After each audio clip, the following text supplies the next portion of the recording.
ان الحمد للہ نحمده ونستعینه من يهده الله فلا مضل له ومن يضلل فلا هادي له واشهد ان لا اله الا الله وحده لا شريك له ونشهد ان محمدا عبده ورسوله والصلاة والسلام على سید الانبیاء والمرسلین اما بعد فاعوذ باللہ من الشیطان الرجیم بسم اللہ الرحمن الرحیم ربنا اغفر لی ولوالدی وللمؤمنین یوم یقوم الحساب وقال رسول اللہ صلی اللہ علیہ وسلم من کذب علی متعمدا فلیتبوأ مقعدہ من النار وقال رسول اللہ صلی اللہ علیہ وسلم ما من عبد یخطب خطبۃ الا اللہ سائلہ عنہا ما اراد بها صدق اللہ و صدق رسولہ النبی الکریم الامین ونحن علی ذلک لمن الشاہدین والشاکرین والحمد للہ رب العالمین ان اللہ وملائکتہ یصلون علی النبی یا ایہا الذین آمنوا صلوا علیہ وسلموا تسلیما اللہم صلی علی محمد وعلی آل محمد کما صلیت علی ابراہیم وعلی آل ابراہیم انک حمید مجید اللہم بارک علی محمد وعلی آل محمد کما بارکت علی ابراہیم وعلی آل ابراہیم انک حمید مجید الصلاۃ والسلام علیک یا سیدی یا رسول اللہ وعلی آلک واصحابک یا سیدی یا حبیب اللہ الصلاۃ والسلام علیک یا سیدی یا نور من نور اللہ وعلی آلک واصحابک یا سیدی یا حبیب اللہ مولاي صلی وسلم دائما ابدا علی حبیبک خیر الخلق کلہم یا صاحب الجمال و یا سید البشر من وجهک المنیر لقد نور القمر لا يمکن الثناء کما کان حقہ بعد از خدا بزرگ توئی قصہ مختصر خالق کائنات جل جلالہ و اما نوالہ و اتم برہانہ کی بارگاہ میں حمد اور وجہ تخلیق کائنات حضور نبی پاک صاحب الاولاق تاجدار مدینہ سرور قلب و سینہ حضرت محمد مصطفیٰ صلی اللہ علیہ وسلم کی پاک اور مقدس بارگاہ میں ہدیہ درود و سلام پیش کرنے کے بعد معزز سامعین السلام علیکم ورحمۃ اللہ وبرکاتہ۔ یہ دنیا دار العمل ہے اور آخرت دار الجزا۔ اس دنیا میں ہم عمل کرتے ہیں اور آخرت میں اس کی جزا یا سزا پائیں گے، یہ پکی بات ہے۔ یہ دنیا عمل کا گھر ہے، یہاں ہم عمل کرتے ہیں اور آخرت میں ان اعمال کی ہم جزا یا سزا پائیں گے۔ جب بندہ فوت ہو جاتا ہے تو اس کے اعمال کا سلسلہ منقطع ہو جاتا ہے اور جزا اور سزا کا سلسلہ شروع ہو جاتا ہے۔ لیکن کچھ اعمال ایسے ہیں کہ ان کا فائدہ اور برکت موت کے بعد بھی جاری رہتا ہے، یعنی ان کا اجر و ثواب ملتا رہتا ہے۔ وہ اعمال کون سے ہیں؟ اور وہی اعمال ہماری آج کی گفتگو کا عنوان ہے۔ امام مسلم نے مسلم شریف کے اندر کتاب الوصیہ میں حدیث مبارکہ ایک درج فرمائی ہے، دیگر کتب احادیث کے اندر بھی ملتی ہیں۔ حضرت ابو ہریرہ رضی اللہ تعالی عنہ بیان کرتے ہیں کہ سید عالم صلی اللہ علیہ وسلم نے فرمایا اذا مات الانسان انقطع عنہ عملہ الا من ثلاثہ۔ آقا کریم صلی اللہ علیہ وسلم نے فرمایا کہ جب انسان فوت ہو جاتا ہے تو اس کے اعمال منقطع ہو جاتے ہیں، الا من ثلاثہ، لیکن 3 عمل منقطع نہیں ہوتے۔ وہ کون سے ہیں؟ آقا کریم صلی اللہ علیہ وسلم نے فرمایا الا من صدقۃ جاریہ، وہ تینوں میں سے پہلا یہ ہے کہ اس کی طرف سے جو صدقہ جاریہ ہو، او علم ینتفع بہ، نمبر 2 علم نافع، نفع بخش علم، نمبر 3 او ولد صالح یدعو لہ، نیک اولاد جو اس کے لیے دعا کرتی رہتی ہے۔ 3 چیزیں، صدقہ جاریہ، علم نافع اور نیک اولاد جو اس کے لیے دعا کرتی رہتی ہے۔ اس حدیث مبارکہ میں یہ بیان کیا گیا ہے کہ موت کے بعد انسان کے نیک اعمال پر ثواب کا سلسلہ منقطع ہو جاتا ہے، لیکن 3 اعمال ایسے ہیں کہ موت کے بعد بھی ان پر ثواب ملتا رہتا ہے، کیونکہ اس کا سبب اس انسان کا عمل ہے جو وہ دنیا میں کر گیا اور دار آخرت میں کوچ کر گیا۔ اللہ اکبر۔ اب مختصر سے انداز میں ان تینوں اعمال کے حوالے سے کہ نبی پاک صلی اللہ علیہ وسلم کی احادیث آپ کو سناؤں گا، جن سے آپ کو اور مجھے بھی اس سے بڑے سبق ملیں گے۔ سب سے پہلا صدقۃ جاریہ، صدقہ جاریہ، پہلا عمل جب سارے اعمال منقطع ہو جاتے ہیں مرنے کے بعد، لیکن 3 اعمال رہتے ہیں، ان میں پہلا عمل ہے صدقہ جاریہ۔ صدقہ جاریہ سے مراد ایسے اعمال ہیں جن کا نفع تا دیر جاری رہتا ہے، اور جب تک وہ نفع جاری رہتا ہے اس کا اجر و ثواب فوت ہونے والے کو ملتا رہتا ہے۔ مثلا اگر کوئی انسان کوئی مسجد، مدرسہ، سرائے کہتے ہیں جو مسافروں کے آرام کرنے کے لیے راستوں میں کچھ ہوٹل ٹائپ آرام گاہیں بنائی جاتی ہیں، کوئی سرائے بنا گیا، یا کوئی فلاحی ادارہ یا مخلوق خدا کی خدمت کا کوئی کام کر گیا، یہ سب کچھ صدقہ ہے، اور ایسا صدقہ ہے جو صدقہ جاریہ ہے۔ پھر اگر کوئی شخص کوئی پودا لگا گیا، وہ درخت بن گیا، لوگ اس سے فائدہ اٹھانے لگے، مسافر اس کی چھاؤں میں بیٹھنے لگے تپتی دھوپ کے اندر، اس کا پھل کھانے لگ گئے، لوگوں نے اس درخت سے فائدہ اٹھانا شروع کر دیا، یہ بھی صدقہ جاریہ ہے۔ پھر اگر کوئی شخص اپنی اولاد کو یا کسی غریب کے بچے پر اپنی دولت خرچ کر کے اسے زیور تعلیم سے آراستہ کر گیا، یہ بھی صدقہ جاریہ ہے۔ اللہ اکبر۔ درخت لگانا بہت بڑا صدقہ جاریہ ہے۔ آقا کریم صلی اللہ علیہ وسلم کی احادیث ہیں باقاعدہ اس صدقہ جاریہ کے متعلق۔ مسلم شریف کے اندر حضرت جابر رضی اللہ تعالیٰ عنہ نے ایک روایت کی ہے حدیث مبارکہ کہ آقا کریم صلی اللہ علیہ وسلم نے فرمایا ما من مسلم یغرس غرسا الا کان ما اکل منہ لہ صدقہ۔ حضور صلی اللہ علیہ وسلم نے فرمایا جو مسلمان کوئی پودا اگاتا ہے تو اس درخت میں سے جو کچھ کھایا جائے وہ اس کا صدقہ ہو جاتا ہے۔ بندے نے درخت لگایا، دنیا سے چلا گیا، پیچھے سے اس درخت سے کسی نے فائدہ اٹھایا، وہ بھی اس کے لیے صدقہ بن جاتا ہے۔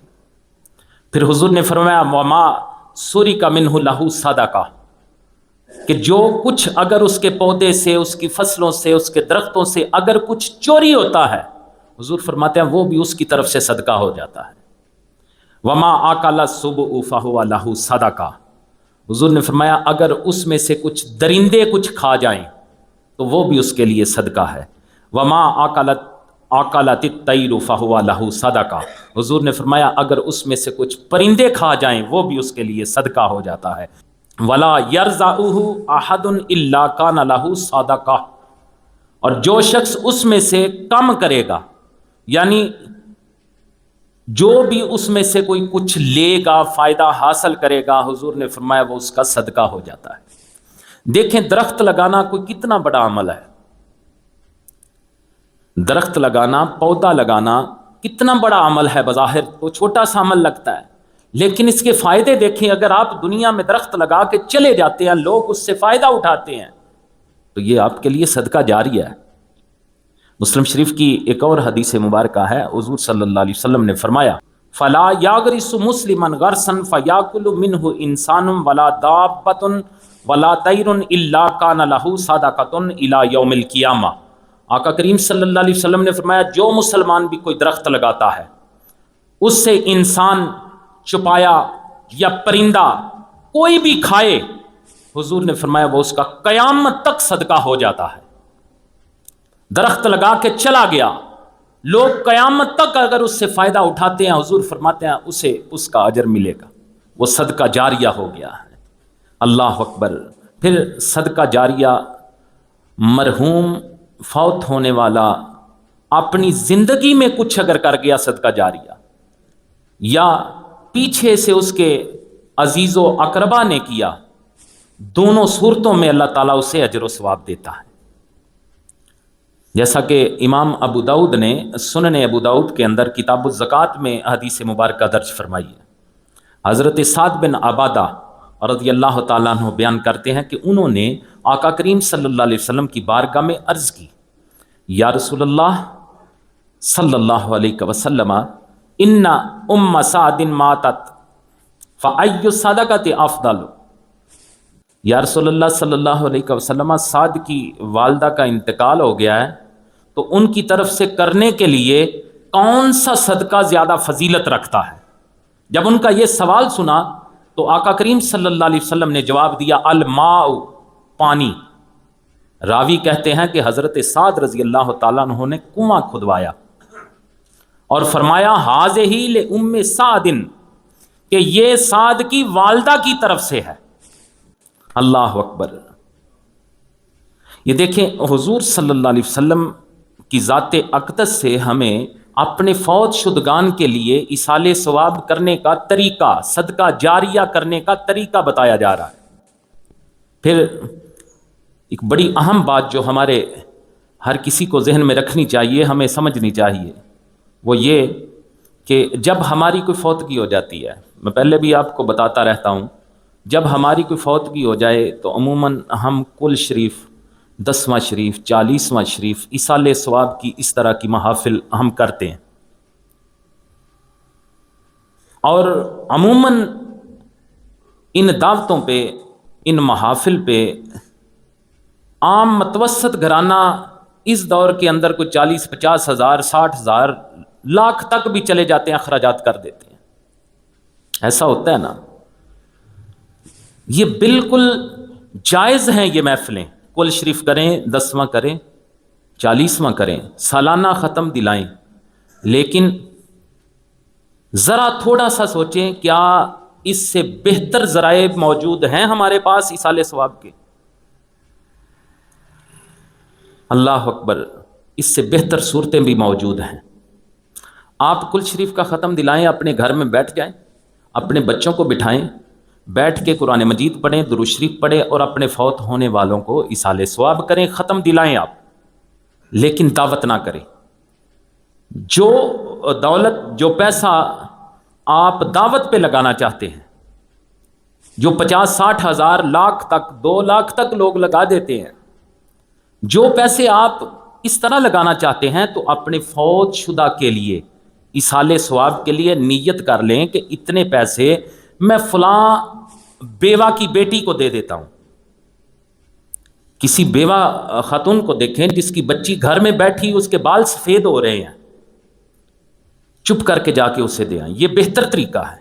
ختم دلائیں لیکن سادگی سے دلائیں، 10واں کریں، کل کریں، 40واں کریں، ایصال ثواب ہے، جائز ہے، لیکن اس میں جو اخراجات خرچ کرنے کی جو بہتر صورت ہے وہ یہ ہے کہ آپ کسی عالم دین کو دیکھیں جو بظاہر آپ کو سفید پوش نظر آتا ہے، اسے کوئی علمی چیزیں لا کے دیں، اس کی ضروریات کو پورا کریں۔ کسی مدرسے کو دیکھیں جہاں بچے دین اسلام کی تعلیم حاصل کر رہے ہیں. جو آپ نے گھر میں اپنے عزیز و اقارب کو، محلے داروں کو اکٹھے کر کے کھلانا ہے، وہ پیسے آپ چپ کر کے کسی ادارے کو دیں جہاں بچے تعلیم حاصل کر رہے ہیں، علم کے زیور سے آراستہ ہو رہے ہیں، دین اسلام کی تبلیغ کا ذریعہ بنیں گے وہ بچے، وہاں دیں. یہ اچھی صورت ہے کہ نہیں؟ 40ویں کا ختم کرنا ہے، 10ویں کا کرنا ہے، ضرور کریں، جائز ہے. لیکن میری گزارش یہ ہے کہ آپ یہ سوچیں کہ جو اخراجات کرنے ہیں ان کی بہتر صورت کون سی ہے. یہ چند بہتر صورتیں، آپ کے عزیز و اقارب میں آپ کا کوئی بھائی ہے، بہن ہے، عزیزوں میں کوئی غریب ہے، اس کی مالی امداد کر دیں. یہ بہت اچھی صورت ہے ایصال ثواب کی. اللہ اکبر. نبی اکرم نور مجسم صلی اللہ علیہ وسلم کے غلاموں، یہ تو پہلی بات ہو گئی صدقہ جاریہ. دوسری چیز، علم ینتفع بہ، نفع بخش علم. نفع بخش علم بھی ایک صدقہ جاریہ بھی ہے. مثلا دینی کتابیں تحریر کر جانا، ریسرچ کرنا، اسلام کو جو چیلنجز درپیش ہیں، لبرلزم کا چیلنج ہے، قادیانیت کا چیلنج ہے، اورینٹلزم میں جو اسلام کے خلاف سازشیں کی جا رہی ہیں، یہ سارے چیلنجز ہیں. ان پہ ریسرچ کریں، آپ خود پڑھیں، اپنے بچوں کو پڑھائیں، ریسرچ کریں اور ان پہ کتابیں تحریر کریں. قیامت تک وہ کتابیں رہیں گی، آپ کو اجر و ثواب ملتا رہے گا. اللہ اکبر. تو اپنے بیٹے کو دینی تعلیم سے آراستہ کریں. اگر آپ صاحب حیثیت ہیں، کسی مرکز علم کی معاونت کرنا شروع کر دیں، وہاں سے بچے دین اسلام کی تعلیم حاصل کر کے وہ جب دین کی تبلیغ کریں گے، آگے ان کے شاگرد ہوں گے، پھر ان کے شاگرد ہوں گے، یہ قیامت تک سلسلہ شروع ہو جائے گا. یہ ایسا صدقہ جاریہ ہے. اللہ اکبر. نبی اکرم نور مجسم صلی اللہ علیہ وسلم کے غلاموں، یہ سارے نفع بخش علم کے ذرائع ہیں. حدیث مبارکہ کے اندر ایک اور علم نافع کا ذکر بھی ملتا ہے. حضرت جابر رضی اللہ تعالیٰ عنہ فرماتے ہیں کہ حضور صلی اللہ علیہ وسلم نے فرمایا، العلم علمان، علم دو طرح کے ہیں، فعلم فی قلب وذالک العلم النافع، ایک علم دل میں ہوتا ہے اور یہ علم نافع ہے. حضور فرما رہے ہیں وعلم علی اللسان وتلک حجۃ اللہ علی ابن آدم، اور ایک علم زبان پر ہوتا ہے اور حضور فرماتے ہیں یہ ابن آدم پر اللہ تعالیٰ کی حجت ہے. حجت سے کیا مراد ہے؟ یعنی اگر صحیح عمل نہیں کیا اس علم کے مطابق تو یہ تمہارے خلاف حشر والے دن گواہ بن جائے گا. حجت سے یہ مراد ہے. علم اور علماء کی بہت زیادہ فضیلت بیان ہوئی ہے. نبی اکرم نور مجسم صلی اللہ علیہ وسلم کے بہت سارے فرمودات علماء اور علم کی فضیلت عظمت کے متعلق ملتے ہیں. حضرت ابو درداء رضی اللہ تعالی عنہ روایت کرتے ہیں کہ میں نے رسول اکرم صلی اللہ علیہ وسلم سے سنا کہ حضور صلی اللہ علیہ وسلم نے فرمایا، من سلک طریقا یبتغی فیہ علما سلک اللہ لہ طریقا الی الجنہ. آقا کریم صلی اللہ علیہ وسلم نے فرمایا، جو آدمی طلب علم میں کسی راستہ پر چلا تو اللہ تعالیٰ اسے جنت کے راستے پہ چلا دیتا ہے. پھر اسی حدیث مبارکہ میں حضور صلی اللہ علیہ وسلم نے فرمایا، وَإِنَّ الْمَلَائِكَةَ لَتَضَعُ أَجْنِحَتَهَا رِضَاءً لِطَالِبِ الْعِلْمِ. حضور نے فرمایا بے شک فرشتے طالب علم کی رضا کے لیے اس کے پاؤں تلے اپنے پر بچھا دیتے ہیں.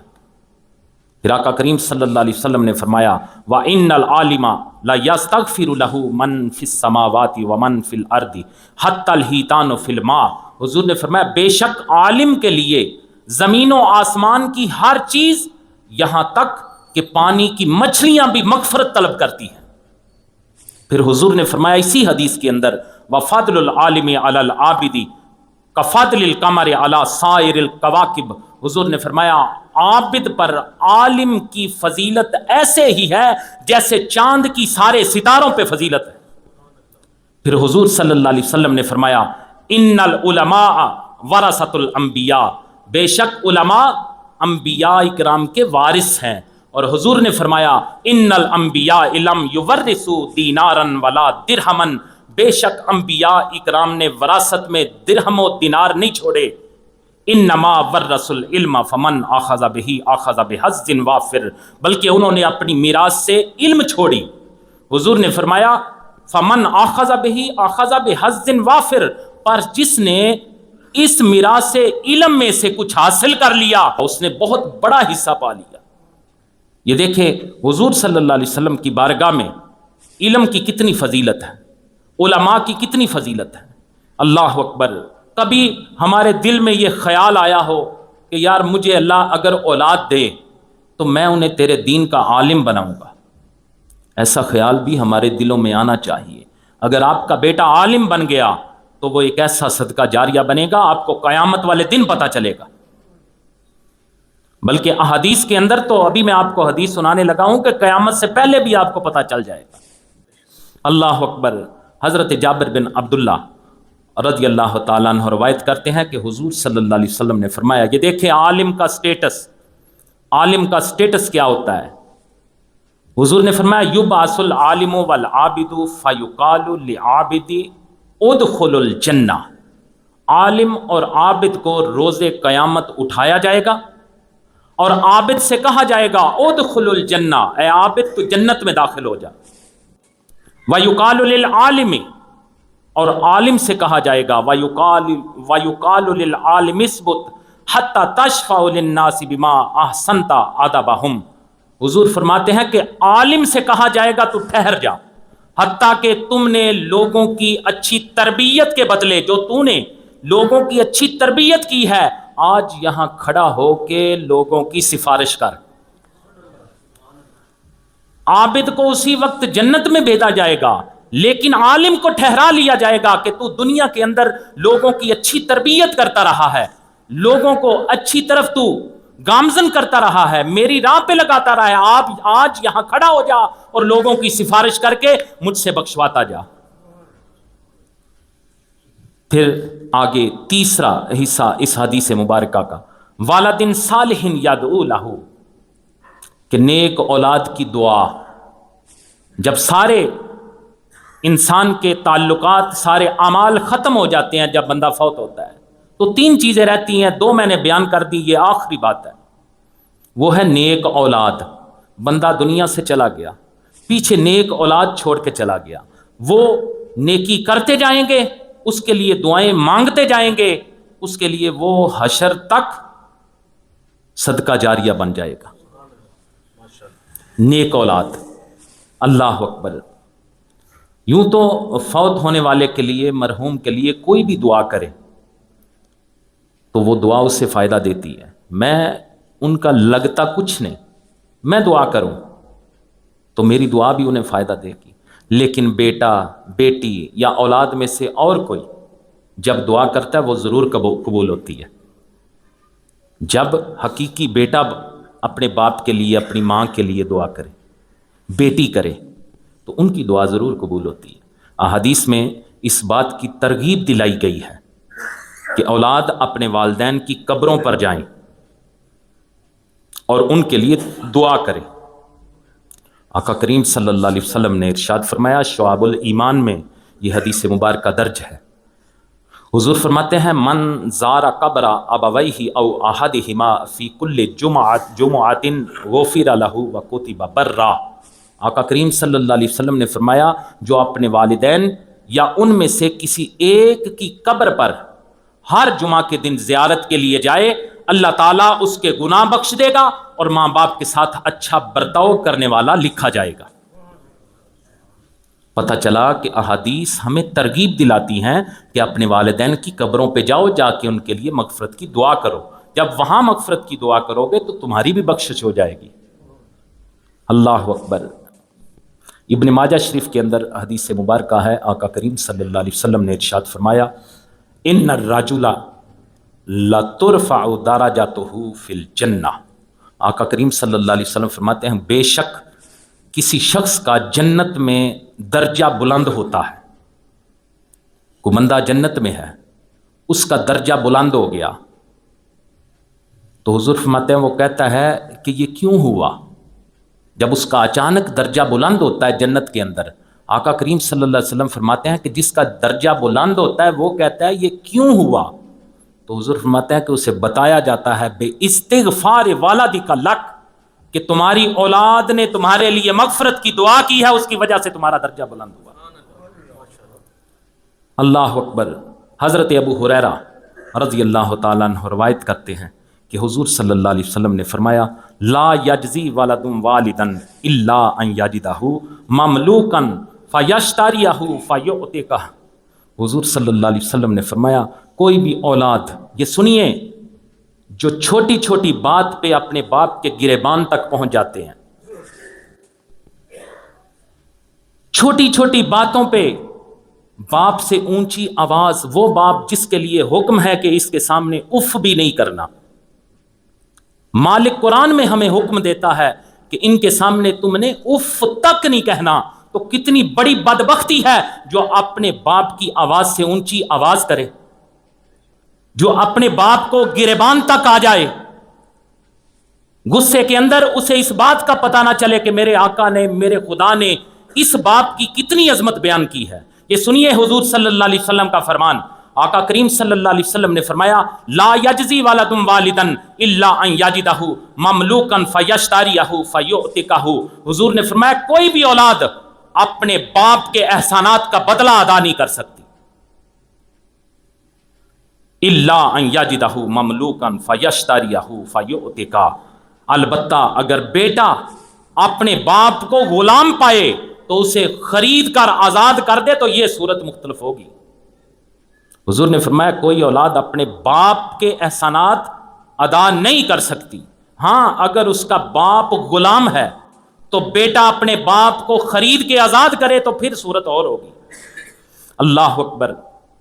حضرت ابو امامہ رضی اللہ تعالیٰ عنہ روایت کرتے ہیں ان رجلا قال یا رسول اللہ ما حق الوالدین علی ولدہما، ایک شخص نے حضور صلی اللہ علیہ وسلم کی بارگاہ میں عرض کی یا رسول اللہ صلی اللہ علیہ وسلم والدین کا ان کی اولاد پر کیا حق ہے؟ یہ آپ نے خود نچوڑ نکال لینا ہے کہ حضور نے کیا بات فرما دی۔ اس نے عرض کی حضور والدین کا ان کی اولاد پر کیا حق ہے؟ تو سید عالم صلی اللہ علیہ وسلم نے ارشاد فرمایا ہما جنتک و نارک، وہ دونوں تمہاری جنت بھی ہیں اور دوزخ بھی ہیں۔ گویا حضور نے فرمایا اب تمہاری مرضی ہے ان کی خدمت کر کے جنت کما لو یا ان کی بے ادبی کر کے دوزخ میں چلے جاؤ۔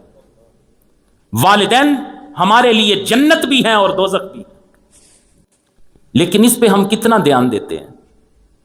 ذرا سی بات ہو تو والدین کو گریبان سے پکڑ لیتے ہیں، والدین کی بے ادبی کرتے ہیں، گستاخی پہ اتر آتے ہیں۔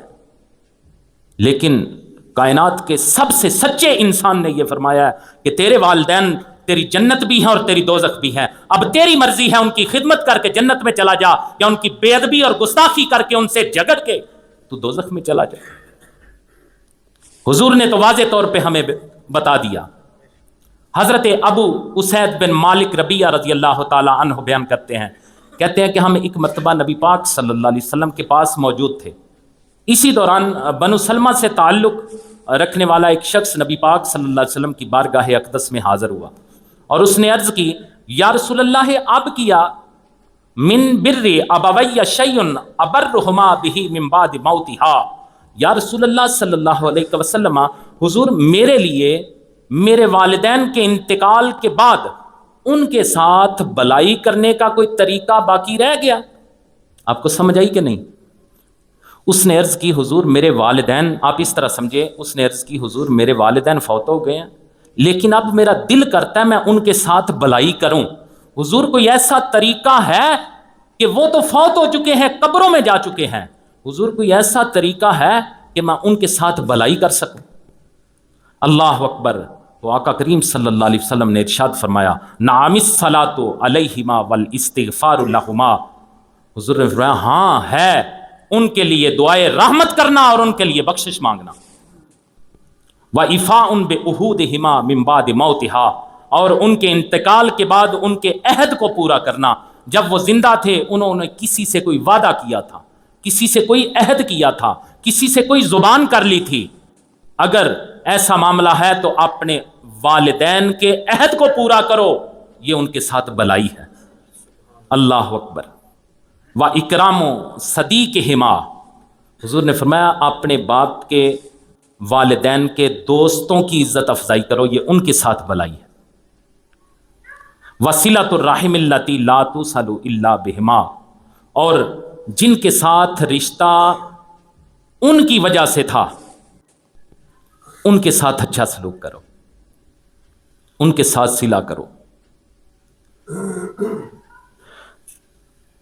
والدین فوت ہو جائیں تو ان کے لیے دعائے رحمت کرنا، دعائے بخشش کرنا، ان کے انتقال کے بعد انہوں نے جو وعدے عہد کیے ہیں انہیں پورا کرنا، اپنے والدین کے دوست احباب کی عزت کرنا، ان کی تکریم کرنا، ان کا خیال رکھنا، پھر والدین کی نسبت سے جو رشتے ہیں ان رشتوں کو نبھاتے رہنا۔ ایسا نہیں کرنا کہ ابا تے ٹر گیا تو ہن چاچے بھی جان جڑے پاسے آئے سن۔ ہمارے معاشرے میں ایسا ہوتا ہے، بڑے لوگ باتیں کرنے والے ہوتے ہیں، کہتے ہیں وہ تیرا تایا نہیں ہو چنگا بچیے دے، تو تیرا چاچا نہیں ہو چنگا یہ دے تو بچ کے رہ نہیں۔ بڑی دنیا اس طرح کی باتیں کرتی ہے، لیکن حضور کا حکم یہ ہے کہ باپ اور ماں اگر دنیا سے چلے گئے تو ان کی وجہ سے جو رشتے ہیں حضور نے فرمایا ان کا بھی خیال رکھنا ہے، یہ تمہاری بھلائی ہے تمہارے والدین کے لیے، ان کے ساتھ یہ تم بھلائی کر رہے ہو، گو کہ وہ قبر میں جا چکے، ان کا فائدہ کر رہے ہو اگر ان کے دوستوں کی عزت کرتے ہو، ان کے بھائیوں کی عزت کرتے ہو، بہنوں کی کرتے ہو، ان کے رشتوں کی وجہ سے جو رشتے ہیں ان رشتوں کی قدر کرتے ہو، یہ تمہارے والدین کے لیے بھلائی کا ذریعہ ہے۔ اللہ اکبر۔ پھر نہایت ضروری بات یہ ہے کہ اولاد خود نیک بنے، والد الصالح، اس حدیث مبارکہ میں جو لفظ ہے نا وہ نیک اولاد کے لفظ آئے ہیں۔ یہ نہیں کہ رات کو چوری کی، ڈکیٹی کی، صبح جا کے مسجد میں بچوں کو دیکھ جا کے تقسیم کر رہا ہے، یہ نہیں، نیکی کرنی ہے، خود نیک بننا ہے۔ تمہارا نیک بننا تمہارے والدین کے لیے قبر میں عظمت کا باعث ہوگا، جنت کا باعث ہوگا، اجر و ثواب کا باعث ہوگا۔ اللہ اکبر۔ نبی اکرم نور مجسم صلی اللہ علیہ وسلم کے غلاموں، بندہ خود بھی نیک بنے اور اچھا کردار اپنائے، یہ والدین کے لیے صدقہ جاریہ ہے، اور اس کے اچھے کردار کی وجہ سے والدین کی نیک نامی بھی ہوگی اور قبر میں ان کی روح بھی ٹھنڈی ہوگی۔ کہتے ہیں بیٹے 3 قسم کے ہوتے ہیں، یہ آپ نے بات سنی ہوگی، بیٹوں کی 3 قسمیں عموماً بیان کی جاتی ہیں، سنتے سناتے ہم رہتے ہیں۔ سب سے پہلے وہ بیٹے جو اپنے والدین کے لیے بدنامی کا باعث ہوتے ہیں، اپنے کردار کی وجہ سے اپنے والدین کی عزت کو داغدار کرتے ہیں، انہیں کپوت کہا جاتا ہے، انہیں کپوت کہا جاتا ہے۔ دوسرے وہ بیٹے جو والدین کی عزت و شہرت میں اضافہ تو نہیں کر سکتے، لیکن ان کے والدین نے جو معاشرے میں عزت اور شہرت بنائی ہوتی ہے وہ اسے بحال رکھتے ہیں اپنے کردار سے، اس میں اضافہ تو نہ کر سکے لیکن اپنے کردار سے اس میں کمی بھی نہ کی، اس میں اضافہ بھی نہ کر سکے، اس مقام کو جو والدین دنیا سے جانے سے پہلے حاصل کر چکے تھے، نیک نامی، اس نیک نامی کو بحال رکھتے ہیں، انہیں پوت کہا جاتا ہے۔ اور تیسرے وہ جو اپنے والدین کی عزت و شہرت کو 4 چاند لگا دیتے ہیں اور ان کی نیک نامی میں اور اضافہ کر دیتے ہیں، انہیں سپوت کہا جاتا ہے۔ یہ بیٹوں کی قسمیں ہیں۔ اللہ اکبر۔ نبی اکرم نور مجسم صلی اللہ علیہ وسلم کے غلاموں، والدین کی عزت کرنا، ان کے ساتھ بھلائی کرنا، والدین کے ساتھ مہربانی سے پیش آنا، اس کا باقاعدہ اللہ تعالیٰ نے قرآن مجید میں ہمیں حکم دیا ہے۔ سورہ اسراء کی آیت نمبر 24، خالق کائنات نے والدین کے لیے دعا کرنے کا حکم دیا قرآن کے اندر، وَقُلْ رَبِّ ارْحَمْهُمَا كَمَا رَبَّيَانِي صَغِيرًا، اور ان کے لیے دعا کرو کہ اے میرے رب تو ان پر رحم فرما جس طرح انہوں نے مجھے چھوٹا ہونے کی حالت میں شفقت و محبت سے پالا تھا، جس مہربانی سے پالا تھا۔ دیکھیں والدین کی اتنی عظمت ہے کہ خدا قرآن میں کہتا ہے ان کے لیے اس طرح دعا مانگو، باقاعدہ دعا کے الفاظ مالک نے خود دیے۔ تو جن کے لیے دعاؤں کرنے کا طریقہ رب خود بتائے، اگر بیٹا اٹھ کے اسی باپ کو آنکھوں میں آنکھیں ڈال کے باتیں کرے تو کتنا بڑا بدبخت ہے وہ بیٹا،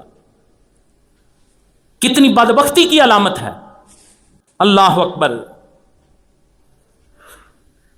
سورہ لقمان کی آیت نمبر 14 کے اندر آیا مبارکہ کا ایک حصہ ہے، خالق کائنات نے ارشاد فرمایا انشکر لی والی والدیک، کہ تو میرا اور اپنے والدین کا شکر ادا کر۔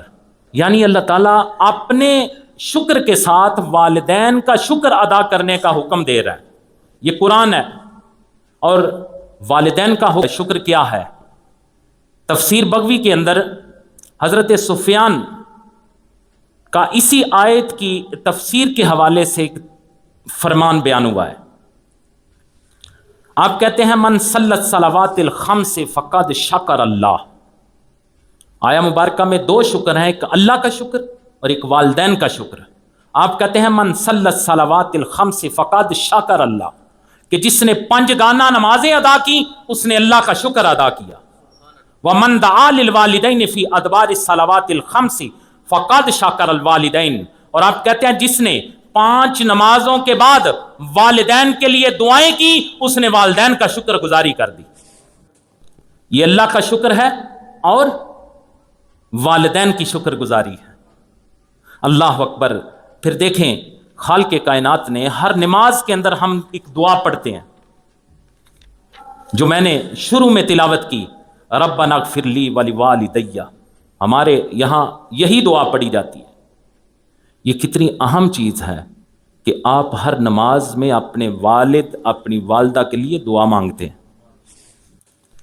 آپ 5 نمازیں پڑھیں ان کے لیے دعا ہو جائے گی۔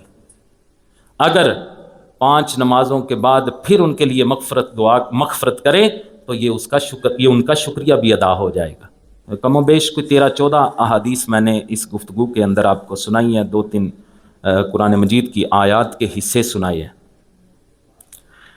ضرورت اس بات کی ہے کہ ہم جو باتیں کرتے ہیں ان پہ ہم عمل بھی کریں۔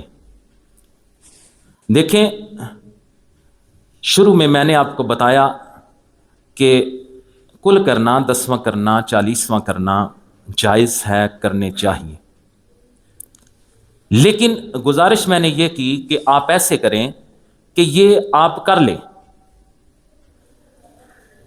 لیکن جو اخراجات آپ کرتے ہیں انہیں کم کریں۔ گھر میں آپ خود قرآن پڑھ لیں، درود شریف پڑھ لیں، اپنے بچوں کو بٹھائیں، خود قرآن لے کے بیٹھ جائیں، اور مدارس میں فون نہ کریں یار ہمیں کوئی پڑھائی دے۔ یہ جو مدرسوں کی پڑھائی ہے ہمیں پتہ ہے وہ کس طرح ہوتی ہے۔ خود پڑھیں قرآن، اپنے بچوں کو بٹھائیں، بیوی کو بٹھائیں، بیٹھ کے قرآن پڑھتے رہیں، 1 گھنٹہ 2 قرآن پڑھیں، سورہ اخلاص پڑھیں، سورہ فاتحہ پڑھیں، جو قرآن میں آتا ہے وہ پڑھیں، درود شریف پڑھیں، اور ہاتھ اٹھا کے اپنے والد کے لیے 10ویں کا ختم پڑھ لیں، کل کا ختم پڑھ لیں، 40ویں کا ختم پڑھ لیں۔ اپنے فوت ہو جانے والے کی سالانہ برسی ہے، ہاتھ اٹھائیں اور اس کی بارگاہ سے مانگیں، اس میں کوئی ممانعت نہیں، یہ جائز ہے، آپ ایسا کریں۔ لیکن میں یہ کہتا ہوں جو ہم دعوت کرتے ہیں ایک فنکشن پہ، 10ویں کے، کل شریف کے، 40ویں پہ ہم لاکھ 2 لاکھ روپیہ خرچ کر دیتے ہیں۔ میں کہتا ہوں آپ وہ وہاں 5000 خرچ کر لیں گھر میں، باقی آپ 95,000 کسی بیوہ کو دیکھ لیں جس کی بیٹی کے بال سفید ہو رہے ہیں گھر میں، اسے دیکھیں، اسے گھر سے اٹھا دیں عزت کے ساتھ۔ کوئی جامعہ دیکھیں جہاں دین اسلام کی بچے خدمت کرنے کے لیے علم حاصل کر رہے ہیں، اس جامعہ کے ساتھ تعاون کر دیں۔ کسی ایسے سفید پوش کو دیکھیں جو بظاہر آپ کو امیر نظر آتا ہے لیکن گھر میں فاقے چل رہے ہیں، ایسے بندے کو چپکے سے جا کے دے دیں۔ اور میں یقین سے کہتا ہوں آپ کا اس طرح کا عمل آپ کے والدین کو ایسا اجر دے گا کہ آپ کو قیامت والے دن پتہ چلے گا۔ میں کوئی کل 10ویں کی مخالفت نہیں کر رہا، وہ جائز ہے، ہمیں کرنا چاہیے، لیکن میں کہتا ہوں سادگی سے کریں۔ یہ جو 10ویں پہ آپ 500 بندے کا ارینج کرنا شروع کر دیتے ہیں، 10 دیگیں 20 دیگیں پکاتے ہیں، میں کہتا ہوں اس سے ہم باز آ جائیں۔ اپنے معاشرے میں دیکھیں، اپنے محلے میں دیکھیں، جو غریب ہیں چپ کر کے اسے دیں، اگر حشر والے دن اس کا فائدہ نہ ہوا تو مجھے گریبان سے پکڑ لینا، لیکن ایسا ہونا خدا کی رضا کے لیے چاہیے۔ کسی مسجد میں لگا دیں، کسی مدرسے میں لگا دیں، ایسے کام جو صدقہ جاریہ بن جائیں، قیامت تک اجر ملتا رہے، ایسے کاموں میں لگائیں۔ اور یہ تینوں چیزیں ایک ہی ٹاپک ہے صدقہ جاریہ کے حوالے سے تقریباً، اور دیگر جو باتیں میں نے والدین کے حوالے سے کی، یہ نوجوان بھی بیٹھے ہیں، سارا مقصد آپ کو بھی سنانا اور مجھے بھی سنانا ہے۔ اللہ تعالی ہم سب کو ان باتوں پہ عمل کرنے کی توفیق عطا فرمائے۔ وما علینا الا البلاغ المبین۔